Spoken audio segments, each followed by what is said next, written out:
What's up, guys? Welcome back to Rob's Arsenal Recap, and this is the post-match analysis of the match against Everton. So we're just gonna get straight into it. We see it was quite a boring match. It was very boring, it was very dry, it was very dead. However, I saw a few things that excited me.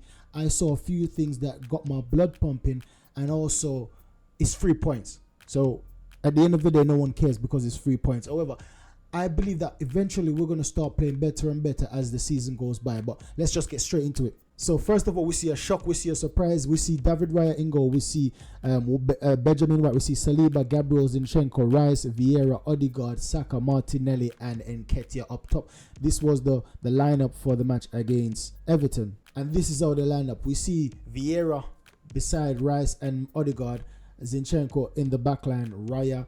We love to see him in goal, right? We love to see Raya because he came to Arsenal and he came basically, everyone expected something. Everyone expected a change in the system because we see that Ramsdale has been a very good keeper. He's not been poor. He's been a very good keeper. It's just that he's got certain things lacking. He's got certain lacking ability-wise. He's not that great at the ball at his feet. So we see that Arteta in his post-match interview this evening said that, listen, we want every player to fight. No one is sure of their starting in the team. Even though we know that's not true, right? We know that Saliba is certain and we know that Saka is certain. So far, these guys are the two mainstays in the team. Despite everyone else is rotating, these two are the mainstays in the team.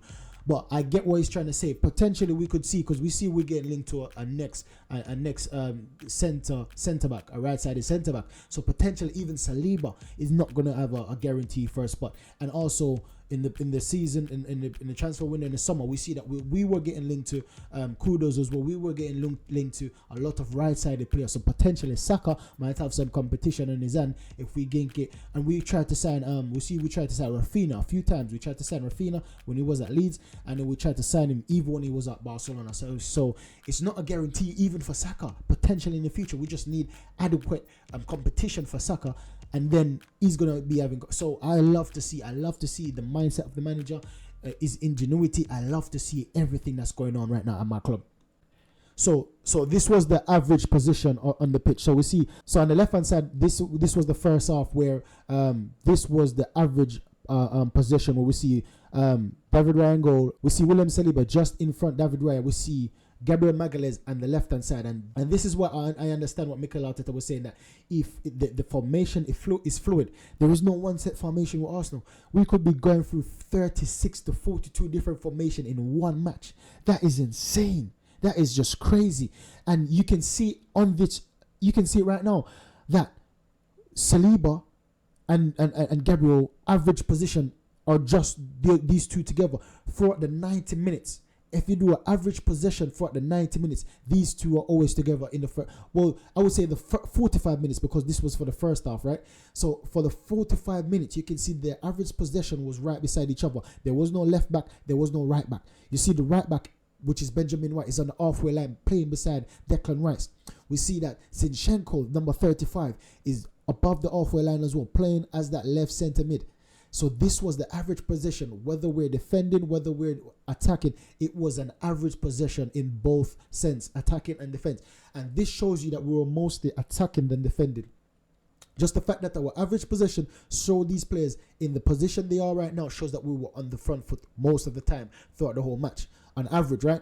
We see Martinelli and Vieira just behind Martinelli. We see Nketiah dropping inside midfield, and this is something I spoke about in the last post-match analysis, that why I rather Nketiah in the team in some certain matches rather than Gabriel. We see that Nketiah drops in midfield and make up the numbers in midfield. He's playing right beside Odegaard. It's like him and Odegaard is playing hand in hand as a twin partnership right in the attacking mid. However, we see that he darts into the box whenever there's a chance there, and we see Saka on the right hand side of Martin Odegaard. So we see that there was some shock surprises in this lineup. We saw some shock surprises. We saw David Raya, which I believe that it was long overdue. I wanted to see him in a match, and I have not been disappointed. I have not been disappointed with David Raya. I remember certain instances he pinged the ball directly to to Vieira. And one occasion I see Vieira miscontrol it, but he pinged the ball directly on Vieira's feet, on his left feet. That's insane. To me, this is what we've been lacking, and it's brilliant. It's brilliant to see, because that's what I'm saying. David Raya has his qualities, but also so does Ramsdale. So it's in a thing where I heard Arteta said that he wanted to bring a keeper on certain of the previous matches we played, and this is the thing that Arteta is going to be rotating in keepers. He's going to be subbing in and out keepers. And that's never been seen before. I've told you, I've warned you guys about my manager, Mikel Arteta. He's so creative. He is so creative. He reminds me of Arsene Wenger. We saw the story the other day of what David Seaman said about Arsene Wenger when he came in with the nutrition, the special nutrition that Manchester United copied him. This is exactly what's going on in the... Mikel Arteta is the new era, right? He's the new era, leading the way, riding the waves, creating the waves for other managers to follow him. This is my manager. So he's creating something new, something different, something special by having two keepers alternate between each other. When we need a shot stopper, Ramsdale comes in. When we need someone that's very good at playing ball from the back, at pinging ball directly to our players' feet, even on their correct feet, their preferred feet, that is amazing.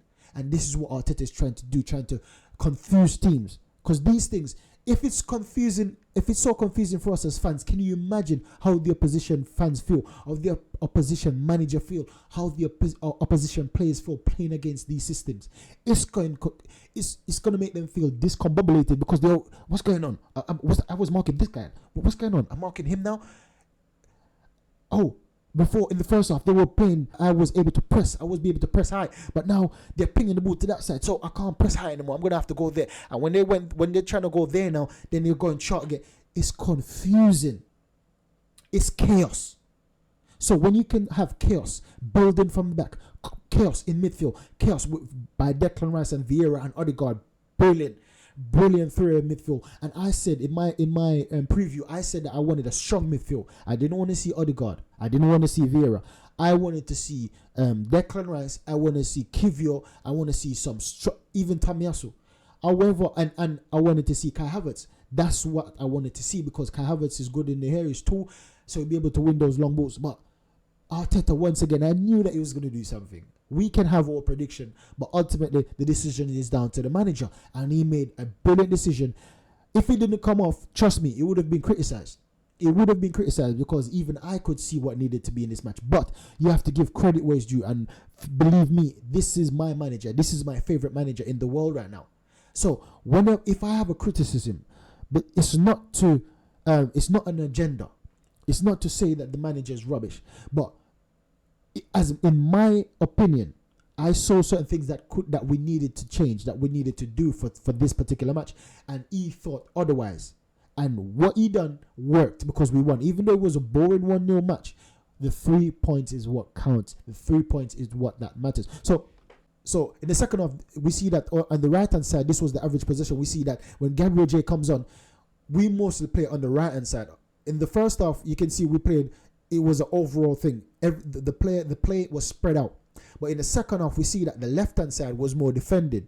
We see Tamiyasu came on, and Tamiyasu was playing behind Gabriel Magalhaes. So we see that there was 3 players now mostly defended. Gabriel Magalhaes, Saliba, and Tamiyasu. So we have 3 players on the left-hand side. On the right-hand side, Benjamin White was still playing beside Declan Rice. So on the left-hand side again, we see Trossard dropping deep. Martinelli in the first half, you see him playing high. In the second half, you see Trossard dropping deep, creating from deep. And this is what I love to see him do that. Whenever he plays high up, he's not as effective for me. He needs to play both positions. He needs to play high up, and he needs to come back and play in midfield. He needs to basically play that Cazorla role. What we see him on the right-hand side is where Cazorla plays. Dropping shoulder, beating 2 men in midfield, and then coming, dribbling directly into the third half, into passing the ball off or taking a shot. This is how he plays. He's not that player like Martinelli that stays on the wing, or that player like Saka that stays on the wing and creates from the wing. He creates all over the pitch. He creates from deep in midfield, and he also creates on the wing by crosses or beating the right back. This is how he plays, and I love it when ever he go, because I've seen him a few times dropping the shoulder, going into midfield and creating from deep, and I love to see it. So these were the stats for the match. We see possession. Everton had 25.5%. We had 74.5. We see that the possession lost in the defensive half. Everton lost possession in the defensive half 44 times, while we lost it 30 times. And for a team that's chasing the Premier League, to me, we need to have better numbers losing possession in the defensive half, because if we were playing a better team, we would perhaps conceded the goal. That's the same thing we see happen with Man United. That's the same thing happened with Nottingham Forest. We conceded because we were losing possession too much time in the third half of our field. So going forward, we need to improve. If we're going to challenge for the Premier League, we need to improve stats like these. Possession loss in the middle third, we see Everton 31, we Arsenal 39. Once again, numbers need to improve. We can't be losing ball possession so much. Especially, this shows that the midfield. This is why I was saying that we need a combative midfield. We need someone strong in midfield, because I know that the game will be won or lost in midfield, because we see the Corey, we see Guy, and also we see Onana. Very strong midfield, and we're coming up against them. We needed to be solid in midfield. So the duels, Everton had 80 duels, we had 81, and we see duels success rate 50% to our 59.4. Once again, I know that we're going to mostly lose the duels, because once again, I keep on emphasizing their midfield is strong. We would have problems in midfield because of these three players. We see aerial duels 152 compared to our 47. Successful dribble 3 to 10. That's a very good stat for successful dribbling, because we're mostly a passing and a dribbling team, so that's very good to see. Fouls 1, 10 to 12. Offside 1 to our 4. Corners awarded, we had 11 corners. That's another thing. We had 11 corners. Now, I see a thing in the media. They're trying to create a narrative of Arsenal now. The media is trying to create a narrative of Arsenal, saying that we took 26 seconds to take a corner. Now, you know what? When that's basically putting doubts in the referee's head, thinking. So now the referee might be in his bed right now thinking, I never think of it like that. So now you know what's going to happen? They're going to start targeting Arsenal. And they're trying to say that it's something that we bring from the training ground. Now, whether it is or whether it's not, the narrative that I see being created around that 26 seconds is just nasty. I don't like to see that, because when Tomiyasu got sent off for something that wasn't his fault, yes, it was in the media, but I don't see anyone putting doubts in the referee's mind to say that, listen, referee, you need to start paying attention to who's holding on to the ball specifically longer. It was only the fans that's voicing these opinions. It wasn't the pundits. So I see the pundits putting doubt in the referee's mind, saying that, I thought the rules have changed, and this and that and this about the 26 seconds. Now, we know that everyone, all the official, they watch each other's matches, and I know they watch Match of the Day. So this is the thing, that when they hear these pundits saying things like this, they're going to be ready for Arsenal for the next match. If it's a training ground thing, they're going to be ready. If it was a freak accident that, even though it happened more than once, if it was a thing that it was an accidental, the referee is going to be picking on it and then giving unnecessary yellow cards. This is my opinion in the next match. So we see passes. Everton had 231 to our 673. Brilliant. We tripled them in passes. I love to see that, because once again, we're a passing team. Long passes 56 to our 51. Long passes proportion, Everton had 24.2%. We had 7.6. Passing accuracy 66.7% to Everton, and we had 89.2%. Brilliant. Our passing accuracy was not too bad on the day. It could have been in the 90s. It could have been better, but I'll settle for that for this match, because once again, Everton midfield is so dominant, it's so powerful. So I will be satisfied with that for this match. Only this match. We see passes in opponents of 109 Everton to our 323. Brilliant. Once again, we tripled the passes in their box. We see that passing accuracy in opponents of is 50%, 50.5% to our 85.4%. Once again, passing accuracy in opponents off. We were looking for ways, because Everton set up very defensively. Everton, basically, to me, they were playing a bit of a low block. So it was our responsibility. It was our duty to break them down. Being a passing team like we are, being a title contending team that we are, it's in our best interest to go and break them down. Now, what they're going to do in return, they're going to counter us. It's just the life of the game. We attack, they counter. We attack, they counter. Last season, it was beneficial for them, but this season they tried it, but they didn't have no joy. So, well done, Arsenal. Well done, players. Because we see that Arteta, and not just the players and the team, but the manager as well. He's learned his lesson from last season, and he's looking to improve and even bring the team forward. So we see that forward passes, we had Everton had 156 to our 339. Once again, brilliant, because season past people used to call us the team of no return, always passing back with Lenny and people like that in our centre mid. But now we see our forward passes has tripled, the opponents are almost tripled, and that's what I will love to see. Forward passes percentage, Everton at 67.5%, we had 58.2. Once again, our percentage could have been higher, but because we had so much, we had 392 compared to Everton 156. So the law of ratio, the law of proportion shows that once our numbers are higher, the percentage rate will be lower. That's just standard. And we see we had 1 goal shots. We had 13 to Everton's 8. The shots now, that to me, we should have done better. Comparing with the possession we had, we should have took more shots, especially the passes we have in the final third. We should have had more shots. When it comes down to shot on target, we only had 4. Poor. That is poor. To have 13 shots and only 4 on target, we need to improve this ratio. For so long, I'm seeing this and I don't like it. I do not like it one bit. Too often, we're having so much. Well, it's not even a lot of shots, but comparing to the shots and comparing to the ones we have on target, we need to have that number more balanced. We need to get closer to the overall number of shots on target. We need to get closer. That is just poor for me.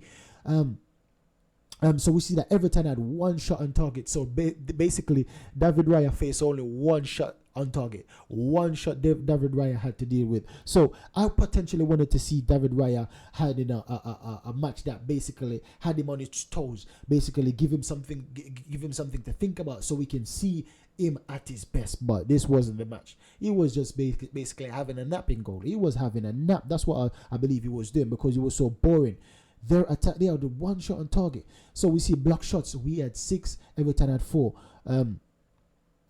Headed shots, 0-0 shots outside the box, we see Everton had 4, we had 4. Once again, it wasn't too bad. Comparing, we had 13 shots, we had 4 outside the box. Not too bad numbers for the shots outside the box. Shots inside the box, we had 9 and only had 4 on target to Everton's 4. That is poor. Shot accuracy excluding block shots, Everton had 25%, we had 57%. Shot accuracy, Everton had 12.5, we had 30.8. Key passes, Everton had 8, we had 9. Tackles, we see Everton with 19 tackles to our 9.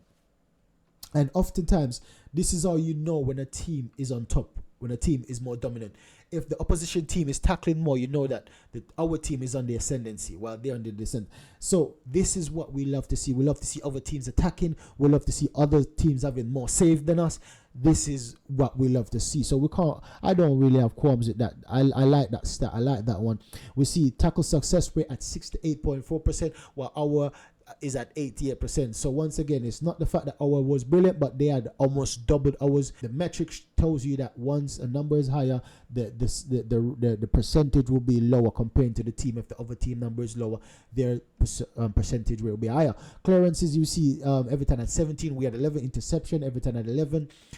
We had 6 recoveries. Everton had 49 to our 54. Brilliant. We had more recoveries than them, considering their midfield was more powerful, more aggressive. Attacking third recoveries, Everton had 2. We had 4. Defensive third recoveries, Everton had 30. We had 33. Once again, similar to Everton's, considering their defensive mindset. Midfield recoveries, Everton had 17, we had 17. Percentage recoveries in attacking half, Everton had 4.1, we had 7.4. Brilliant. Our stats basically showing us ahead of Everton in that sense. Now, this is one of the things I wanted to focus on. This is one of the stats I love, right? And let's take a look at it. This is basically a brilliant stat. I love this one. And this is the pass map. I'm just going to be focusing on the keeper for this video.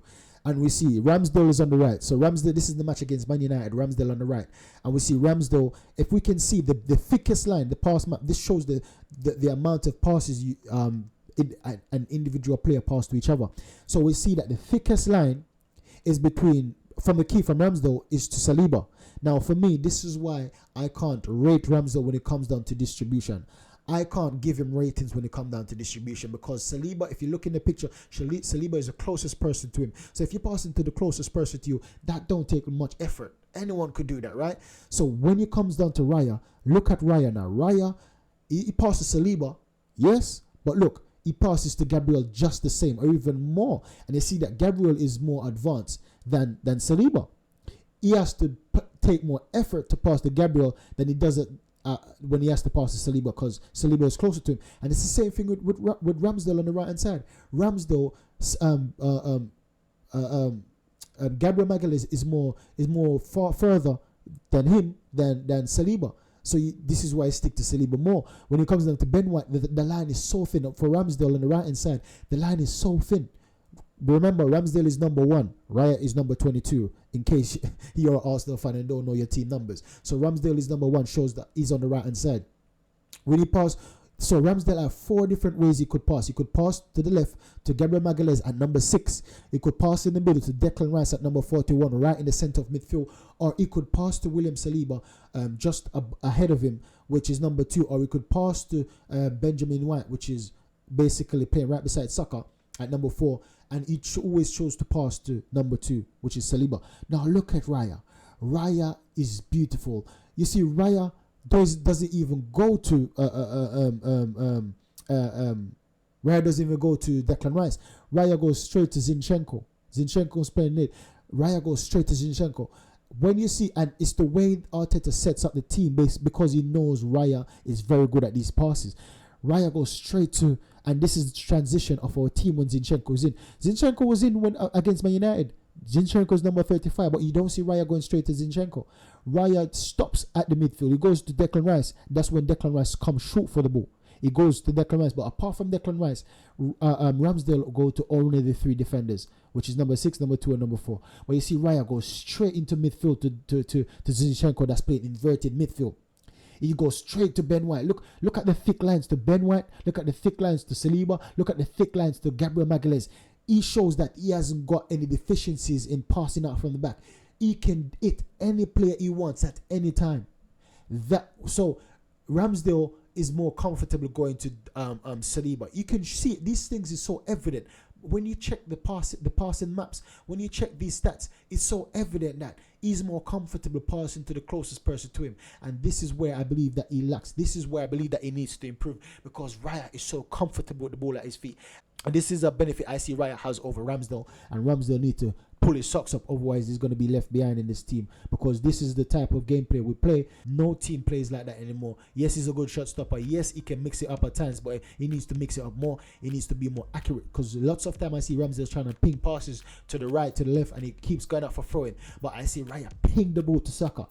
It drops straight over Saka's head. It's just unfortunate that Saka was on his heel, so he didn't get. I see Raya pinged it straight to Fabio Vieira, right on his leg, dead on his left peg, not even on his right foot, right on his left foot. To be that accurate, to get the ball right on the player's left, on the preferred foot, to me, that's beautiful. That's why we need David Raya in this team. Brilliant. So this is the final stat we're going to show you for today, and this is the attack momentum. And this shows you, the green shows Everton attacking momentum, and we see 1, 2, 3, 4, 5, 6, 7, 8, 9 balls. We see 9 balls, like a signal reception ball, right? Looks like they're running out of reception. There's no reception on this line, the green lines. There's none.